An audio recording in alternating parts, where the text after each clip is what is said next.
আচ্ছা, আমাদের সবার জীবনেই তো অনিশ্চয়তা আছে, তাই না? এই যে এত ঝুঁকি, এগুলো আমরা কিভাবে সামলাই?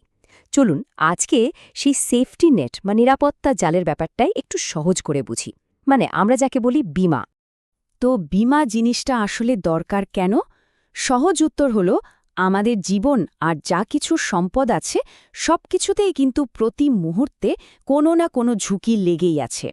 আর এটা এমন একটা সমস্যা যা থেকে আসলে কারোরই নিস্তার নেই, কখনো না কখনো এটার মুখোমুখি হতেই হয়। ধরুন হঠাৎ রাস্তায় একটা গাড়ি অ্যাক্সিডেন্ট হলো, ভাবা যায় এক মুহূর্তের মধ্যে কিন্তু সবকিছু ওলটপালট হয়ে যেতে পারে।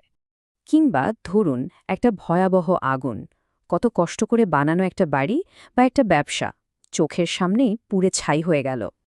আবার এমনও হতে পারে সমুদ্রে একটা জাহাজের বিশাল ক্ষতি হয়ে গেল, যা ব্যবসার জন্য একেবারে মারাত্মক একটা ধাক্কা। এই সবগুলোই কিন্তু আমাদের বাস্তব জীবনের এক একটা ঝুঁকি। এই ব্যাপারটাই বাংলাদেশ উন্মুক্ত বিশ্ববিদ্যালয় খুব সুন্দরভাবে বলেছে। তাদের মতে আমাদের জীবন ও সম্পত্তি প্রতি মুহূর্তে বিভিন্ন ধরনের ঝুঁকি ও অনিশ্চয়তার অধীন। আর এই যে একটা সার্বক্ষণিক টেনশন বা উদ্বেগ, ঠিক এখান থেকেই কিন্তু একটা সমাধানের চিন্তা মাথায় আসে। আর হ্যাঁ, আমাদের আজকের এই পুরো আলোচনাটা কিন্তু বাংলাদেশ উন্মুক্ত বিশ্ববিদ্যালয়ের বীমা ও ঝুঁকি ব্যবস্থাপনা বইটার ওপর ভিত্তি করে করা। এই বইটা আমাদের এই জটিল বিষয়টাকে বুঝতে একটা দারুণ কাঠামো দেবে। তাহলে প্রশ্ন হল, এই যে সারাক্ষণের ঝুঁকি, এর সমাধানটা কি? এখানেই আসছে বীমার আইডিয়াটা। এটা কিন্তু সত্যি দারুণ একটা সমাধান। চলুন তো দেখা যাক এটা আসলে কিভাবে কাজ করে। একদম সহজ করে বললে বীমা হচ্ছে একটা সমবায় বা কোঅপারেটিভ সিস্টেমের মতো। মানে একজনের যে বড় একটা ক্ষতি হতে পারত, সেই ক্ষতিটা অনেকের মাঝে ভাগ করে দেওয়া হয়। আর পুরো ব্যাপারটা চলে একটা লিখিত চুক্তির মাধ্যমে। মূল আইডিয়াটা খুবই সিম্পল। একজনের বিশাল ক্ষতি অনেকের ছোট ছোট কন্ট্রিবিউশন দিয়ে সামলে নেয়া। তো এই সিস্টেমে প্লেয়ার মূলত দুজন।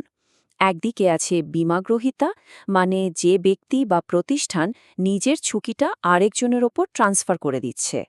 আর অন্যদিকে আছে বীমাকারী, মানে হলো বীমা কোম্পানি। তারা একটা নির্দিষ্ট ফিয়ের বিনিময়ে, যেটাকে আমরা প্রিমিয়াম বলি, সেই ঝুঁকিটা নিজেদের কাঁধে নিতে রাজি হয়। আচ্ছা, এই যে লেনদেনটা হলো, এতে কার কি লাভ হচ্ছে? চলুন এবার দুই পক্ষের দিক থেকেই ব্যাপারটা একটু তলিয়ে দেখি।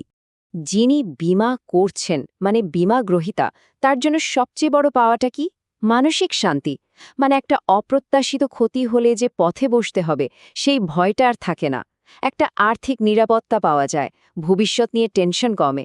এমনকি এর মাধ্যমে কিন্তু নিয়মিত জমানোর একটা অভ্যাসও তৈরি হয়। আর বৃদ্ধ বয়সে তো এটা একটা বড় ভরসার জায়গা হয়ে দাঁড়াতে পারে। আর বীমা কোম্পানির দিক থেকে দেখলে এটা তো তাদের একটা বিজনেস মডেল। তাদের প্রধান লক্ষ্য অবশ্যই লাভ করা, কিন্তু এর একটা বড় প্রভাবও আছে। তারা দেশের অর্থনীতিতে পুঁজি তৈরিতে সাহায্য করে, আবার রিইনস্যুরেন্স বা পুনঃবীমার মাধ্যমে নিজেদের ঝুঁকিও ম্যানেজ করে। সেই সাথে ব্যবসা বাণিজ্যের বিকাশেও কিন্তু তাদের একটা বড় ভূমিকা থাকে। একটা খুব কমন ভুল ধারণা আছে, অনেকেই বীমাকে জুয়া বা গ্যাম্বলিংয়ের সাথে গুলিয়ে ফেলেন। কিন্তু সত্যি বলতে এই দুটোর মধ্যে আকাশ পাতাল তফাত। চলুন সেই মূল পার্থক্যটাই পরিষ্কার করা যাক। দেখুন, বীমা কাজ করে এমন একটা ঝুঁকি নিয়ে যা আগে থেকেই আছে।